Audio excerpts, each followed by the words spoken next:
Hi everybody, welcome to Montreal. Well, as Steve was saying, the Canadian Grand Prix is always a special date on the Formula One calendar. Well, there's the starting grid. You can see that Trulli is in front of Michael Schumacher, and that could be quite important here this afternoon. We think that Schumacher has got a few more laps of fuel in his car than the people in front of him, but he has been struggling this weekend to get the Bridgestone tyres to work. Trulli, the fastest Bridgestone qualifier then, he's gone for the softer tyre, as has Rosberg on the Bridgestone, but Michael Schumacher and Massa went for the harder tyre. So it'll be interesting to see how they perform over the course of the season. Button there solidly back in the top 10 after the disasters of Silverstone a fortnight ago with his teammate Barrichello as well. Villeneuve and Heidfeld were both extremely fast in free practice, but they got it wrong yesterday in qualifying, which is why they're just outside the top 10. So watch out for them this afternoon. Their pace is pretty special. And poor old David Coulthard there at the back of the grid has engine penalty, and that drops into the back of the grid. They don't release you out of the pit lane until all of the cars have cleared turn 2, so it's even more of a penalty. It's hard to imagine how Schumacher could have a better second half to the season than the one Alonso's had in the first half. He's only dropped 6 points so far, so a good result here and Indianapolis next Sunday, and Alonso really is looking pretty much home and dry in the championship, barring any big mechanical retirements. It's a wall if you make a mistake, and there are quite a few parts of this circuit where it takes a while to recover the damaged car, and really the only safe way of doing that is for the race director to deploy the safety car to slow the field down while the cranes come in. 70 laps of this race then. It's going to be very tough on the brakes, tough on the drivers. It's baking hot here in Montreal, and we're getting underway. Right now, a little move there by Fisichella, possibly a jump start. And anyway, he had to hit the brakes and Raikkonen jumped him. A little bit too impatient then on the getaway for Giancarlo Fisichella. Trulli is into 4th place, but Raikkonen up into 2nd. Michael Schumacher has lost a place to Rosberg, and he might lose another one to Montoya. Side by side, wheel to wheel, the three of them down to turn 3. Rosberg goes through. Still Montoya and Schumacher are side by side. Who comes out in front? It's Montoya. Michael surely had to go along the grass, because he locked his brakes, trying to go around the outside of Montoya. So the caddy move to back the pack up didn't give him any advantage, had a nightmare of a start. But I'm expecting that Fisichella might be penalised. He definitely jumped the lights. Although the car was stationary, it doesn't really matter. If you move before those lights, it's game over for a jump start. It was a fractional movement. Look at Raikkonen attacking Alonso at the front. Alonso leads, Raikkonen 2nd. Fisichella 3rd, Trulli 4th, Rosberg 5th. Bit of a spinner there. Who was out of the hairpin? Yeah, somebody looking as if he was turning completely the wrong way when he got hot on the brakes into the hairpin. We'll flash back to that. I wonder if Raikkonen would be close enough to have a look at Alonso into the final chicane, but he doesn't. And Rosberg, Nico Rosberg there, jumps through the chicane. Will not be penalised for that, but he may well have Montoya passing him down into turn 1, and his penalty will be taken that way. But he didn't gain or lose a position, and he's managed to keep it all together. So a hot moment for a young head, but then he collected himself nicely. But now Montoya at the inside. Surely he's got the right line, and there's no point, Nico, trying to do that. There was absolutely no point. And you'd lost the corner, and now you're both out of the race. Oh, that was so unfortunate. Side by side, you could tell from Montoya. I was talking about safety cars and walls. Well, he's shaking his head. I think everybody's shaking their head at that one. Safety car standing by. I'm sure that Charlie Whiting will deploy it. That is one of the Midlands. Both of the Midlands, Montero and Albers, seem to, I don't know if they've made contact with each other. Safety car is being deployed. But the two Midlands were the cars we saw having problems at the hairpin on the opening lap. And there is Nico Rosberg. His second best performance in Formula One in qualifying yesterday, but certainly not his best performance on the opening laps of a Grand Prix here this afternoon. A new nose cone standing by for Juan Montoya. Yeah, Montoya obviously carried on, but let's see how much damage. His suspension would have taken quite a knock there. But Nico very much had to recognise he'd lost that corner. So under safety car conditions, Alonso leads the race. Another look at the start. That's the jump from Fisichella, no question about it. Yeah, he lost a place down into turn 1 with Rosberg, with Raikkonen. So I just wonder if he might get away with that. No sign that he's being penalised at the moment, but they've got 20 minutes to come up with a decision on that. There he goes. I mean, He was miles out, absolutely miles. It's almost like he kind of guesstimated. Some of the drivers do guesstimate when they think the lights are going to go off. And now racing with Alonso in front of Kimi Raikkonen, who jumped Giancarlo Fisichella at the start. Let's find out if they did from Louise Goodman, who's with Sporting Director of Midland, Johnny Herbert. Well, let's just put exactly that question to Johnny. What's happened with your guys tangled with each other? It's difficult to say. The only shot we got was probably what you guys saw, and it just, you could see that I think Christian was stopped. Then you just saw Thiago pulling away, but it's difficult to know if they've come involved with something else and then just collected each other afterwards. It's very difficult to know. I'm going to find out. Is that the politically correct answer? No, I don't actually know at the moment. I haven't had time to get over there. Thiago's been into the pits. What did you have to do to his car? No, exactly. Well, that's why I haven't had time to get over there. But it was just basically he'd had a nose damage, so I had to change the nose. I think it was a little bit of a winglet on the side pod, but that had to take off and new tyres, and he's back out again. Thanks, Johnny. Yeah, well, we're watching, here is that replay, what happens. Yeah, one very much gets into the other. The teams, as we do, watch the world feed. Have been notified of a drive-through penalty for car number 2, Giancarlo Fisichella. He may well take it now, in fact he does. Into the pits he comes, and that's for jumping the start. He's got 3 complete laps before he has to serve that, and he would want to go as far as he could, because his pace means he may well not come out absolutely last. He's going to be a long way down the field, so he doesn't have to stop at his pits. They can't do any work on it or refuel it, even if they wanted to. So where's he going to feed back out? In front of Button, by the looks of it. So Fisichella will feed back out in 5th place. Yeah, there was a 4.5-second gap between Michael Schumacher, who's just gone through the frame, and Jenson Button, and Fisichella has fed back into that in 5th place. Here is Raikkonen lining up Alonso here down the back straight. Is he going to go for a pass? He looks at it, down the outside. Alonso takes the inside line. Yeah, we've seen how quick Montoya is down the straight in the system of McLaren, and so then is Kimi Raikkonen. He should get a better run off the corner, but doesn't. But that's going to happen, isn't it? That pass is going to happen. He's got so much more speed down the straight, and Alonso, unusually under pressure. Gap down to 0.2 of a second, and it looks like Raikkonen's got a solid 4 or 5 kilometers per hour, 3 miles an hour, plus, of course, the toe.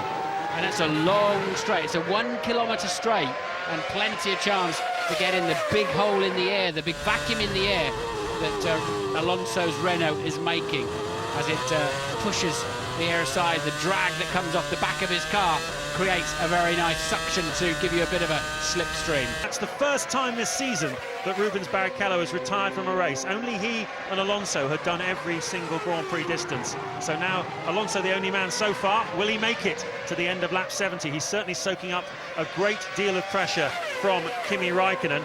And well, a reminder for those of you following the World Cup that here on ITV, following this Grand Prix, you can see Portugal versus Holland, 8 o'clock here on ITV1. The winner of that game will play England in the quarter-finals of the World Cup. What a fantastic tournament that is turning out to be.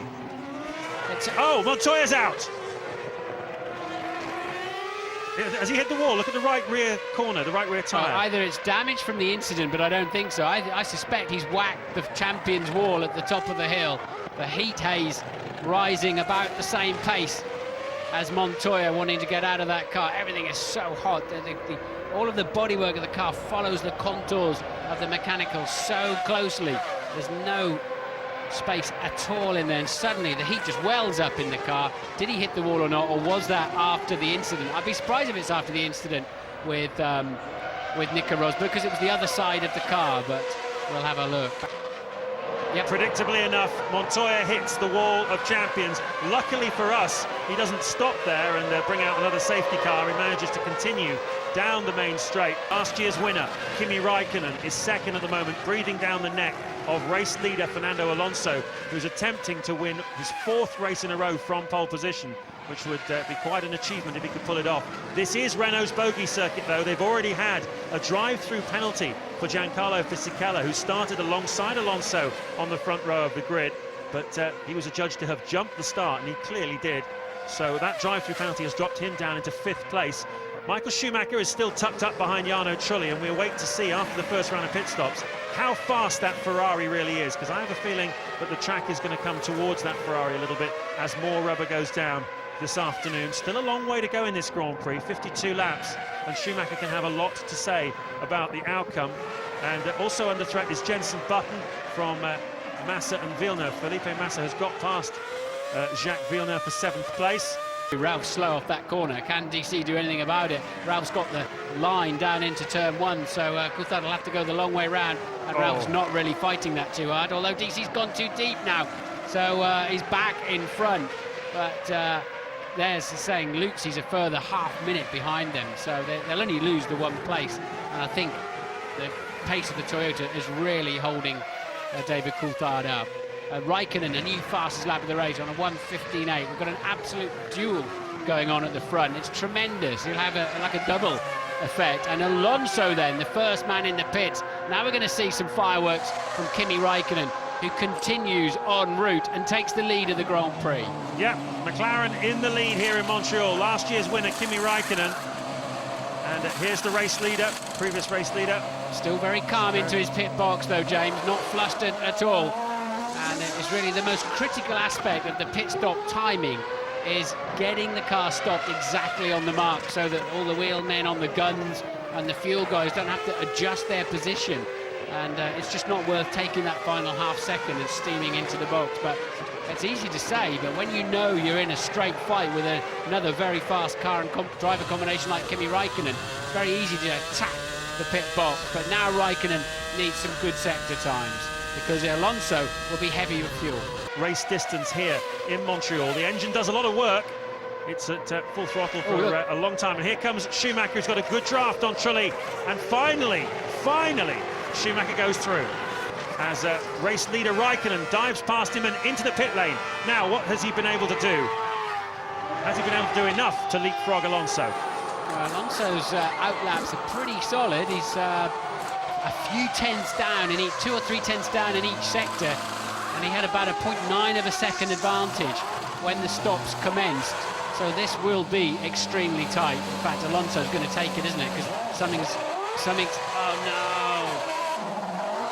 The wheel is spinning up. Was that put on properly? Was that wheel on properly as he passes the other stricken McLaren of Montoya? That didn't look good, did it? No. Has he got a problem? I'm not sure, but Trulli and Fisichella have pitted, so Michael Schumacher is up into 2nd place. Ralf Schumacher's touring slowly, and here comes Alonso, an enormous speed differential there through the blind sequence of corners. The last thing you want to do coming around a blind bend is find a slow-moving Formula 1 car. Yeah, he's got that big deficit, unless he's one stopping, which would surprise me. Well, the right rear wheel is still on, and Ralf then is off the racetrack, what surprised me is he was cruising down the back straight. That's down at the hairpin. He was cruising down the back straight, but didn't pit and continued just to cruise around the racetrack. Around the back of this circuit, in the walls. Oh, Schumacher touching the wall there. He's pushing very, very hard, and that was not enough to put him out, but certainly enough to give him something to think about. And you can see the niggle that stretches back to the late 1990s between these two still goes on. I wonder why they fueled that. If they are stopping twice, why they fueled it so long? Because it compromised him on the grid, didn't it? And it's wrecked his afternoon, really. He lost best part of the thick end of half a minute behind Jarno Trulli. Yeah. That's not a particularly long fuel, so he will be in again. And it looks like he'll get down there back in front of Trulli again, so that's quite critical for him. But that's a strange tactic and strategy. Yeah, well, they were struggling with the harder tyre. Obviously, they felt that they could marry a strategy which meant that the harder tyre would have a bit of chance to do its work. Schumacher's had a slow lap in traffic, and he has now dropped back to just over 30 seconds behind the race leader. Alonso then bidding to overcome Renault's jinx at this circuit. On both of the last 2 races here, in 2004 and 2005, they've been front runners, but on both occasions, both cars have retired. Here this afternoon, his teammate Fisichella is running in a solid but unspectacular 4th place, 11 seconds behind Schumacher, but comfortably in front of the Toyota of Jarno Trulli down at the chicane. That's the 3rd incident he's had here this afternoon. Here's a look at, once again, that problem, Martin. Alonso on the turn-in, little wave to the marshals. I know what I did. Alonso, Raikkonen, Michael Schumacher, the 3 on the podium. Fisichella 4th, Trulli 5th, Massa 6th. As we take a look at Michael Schumacher trying to slow the car down for the hairpin. He too is having problems. Look at that amazing amount of understeer.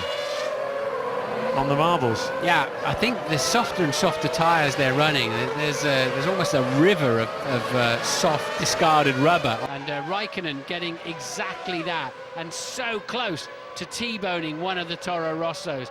And that'll be a concern for Shuei Nakamoto, who's taken over as the top technical man in the Honda team. He's a former motorcycle guy. He's been affiliated to the Formula One team for a while, but Jeffrey Willis, the technical director, has been basically had a man put above him, and at the moment we're not sure whether we're going to see Jeff Willis again ever in a Honda shirt. He's reflecting on his future. I don't know if he's even watching this Grand Prix back home with us on ITV with his wife Francesca, but if you are, Jeff, keep your chin up, mate. Alonso still pounding the 16/8 in now. Ralph's got to let him go. That's the only sensible thing to do. Ralph's not in this Grand Prix. He's 15th and struggling.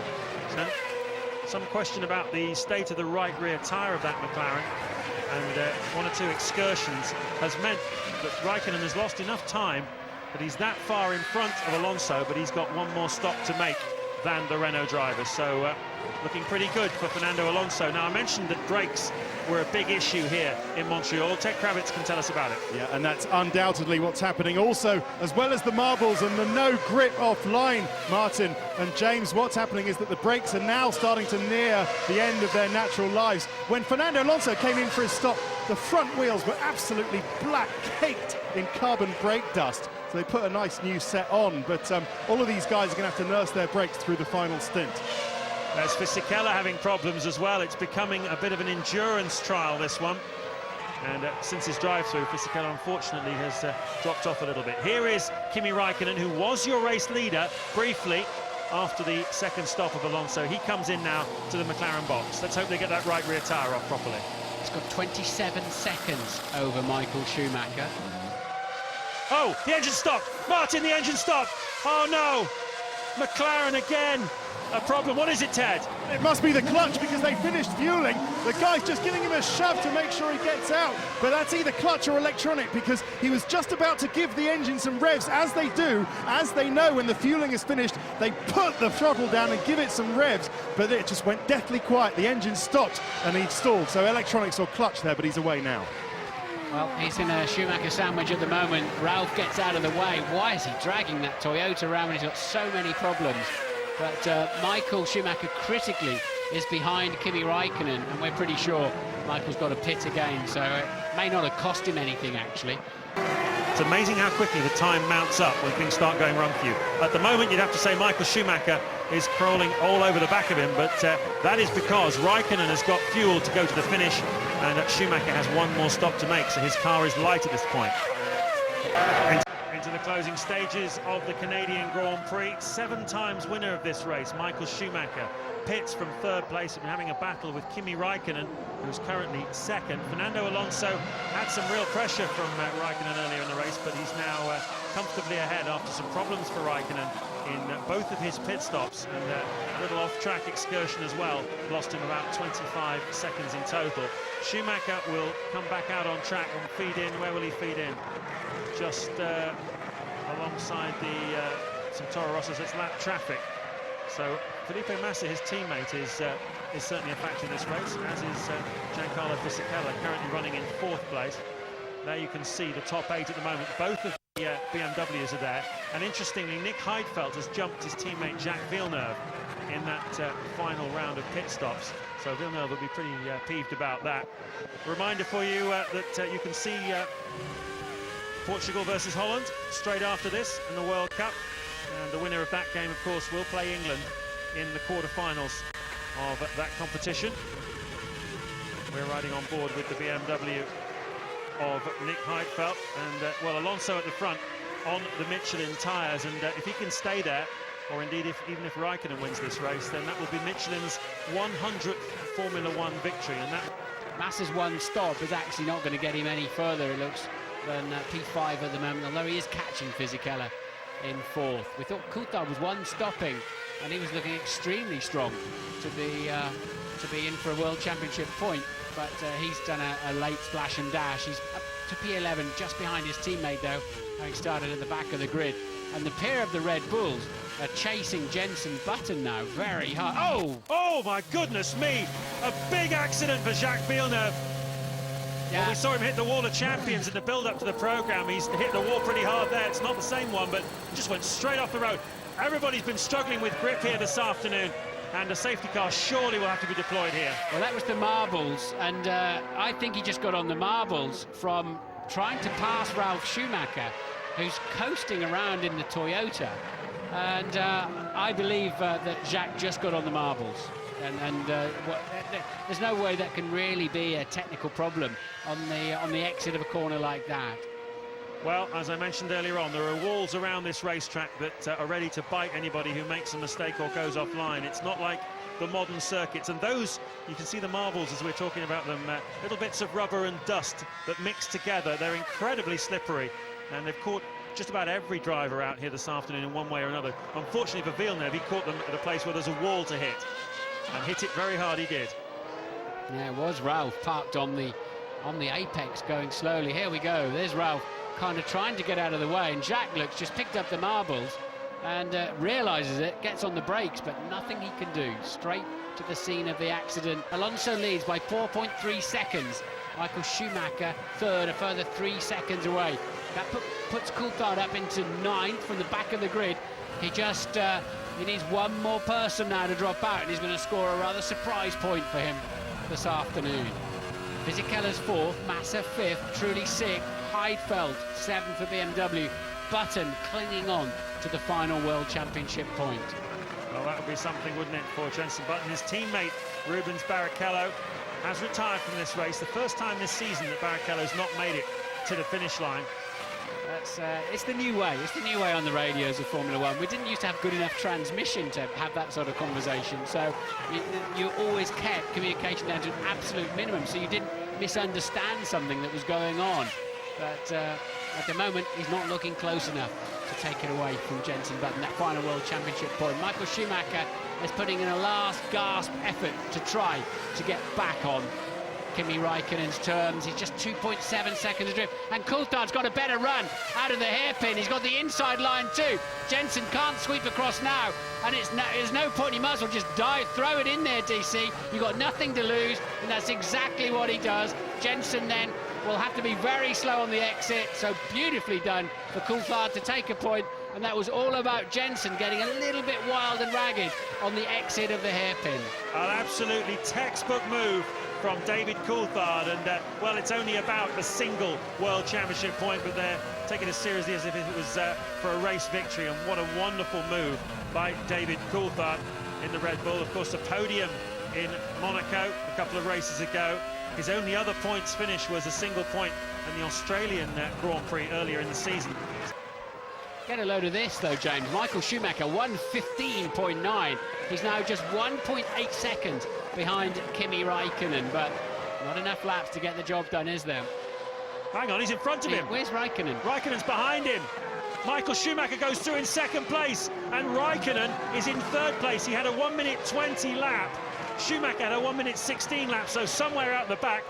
Let's see if we can see. Oh no, it's at the hairpin again. Yeah, Raikkonen's got on the marbles, and Michael says, I'll have a bit of that, thank you, I'm off. 2 years in a row they've been competitive.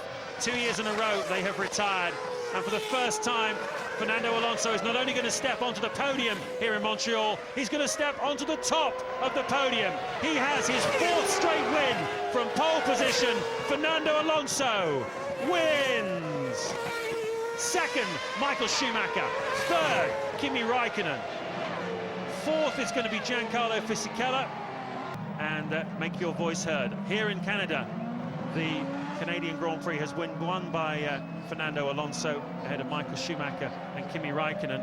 My driver of the day is David Coulthard from the back of the grid after an engine change, finishing in 8th place. But it's not about me, it's about you. Who's your driver of the day? It's about both of us.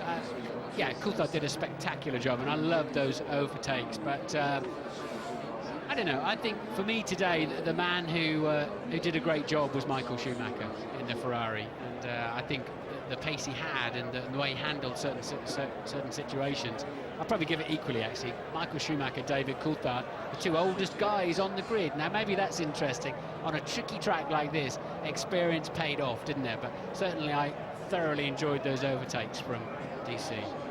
And it was similar control and authority from the world champion.